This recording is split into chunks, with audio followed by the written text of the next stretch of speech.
Because I'm coming to the next point is, especially for global brands, there are different cultural nuances as well, or the tech which is available, in certain countries. For example, in India, you have UPI, where you could just pay using your phone, and that's it.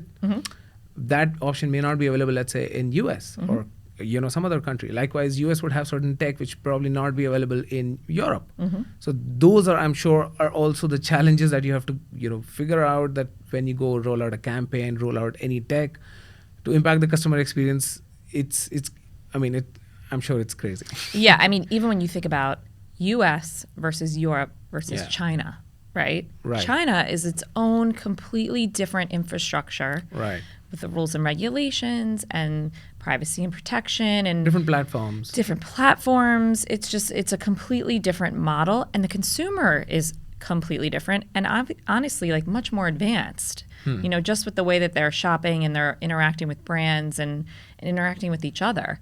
Live streaming is huge in China. It's Right. probably the number one way that they're selling product today, which is unbelievable because in the US and Europe, it's not really the case. Right. So yes, when you look at different technology and innovations, for example, we built Virtual Try-On, right, which is the ability to try on makeup and skincare, well, not so much skincare, but try on makeup virtually. We do also do skincare diagnostic tools, but that type of discovery is very common now in the US and Europe, whereas it's really not as common in China. So yeah, when we think about the different tactics to sell, it does change vastly between markets. It changes vastly between demographics. So you have to be very purposeful when you're launching different technology. It's not a one size fits all.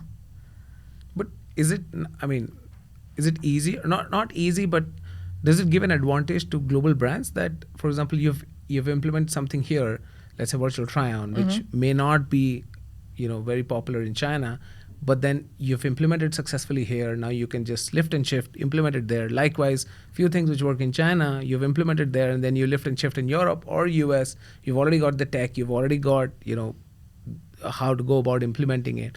So is it an advantage then for global brands in a way? Yeah, I mean, listen, testing and On learning. the both sides. Yeah, test and learn is always a great thing, right? Developing proof of concepts and trying new technologies and trying them in different markets and then leveraging them in other markets is yes, usually the way that we go about it. How we typically look at it, though, is everything needs to be optimized for the different markets. And Right. sometimes it's not even countrywide, it could be citywide. I mean, you look at the ways, Right. when you look at the US, there's so many different ways to market to the urban communities, suburban communities.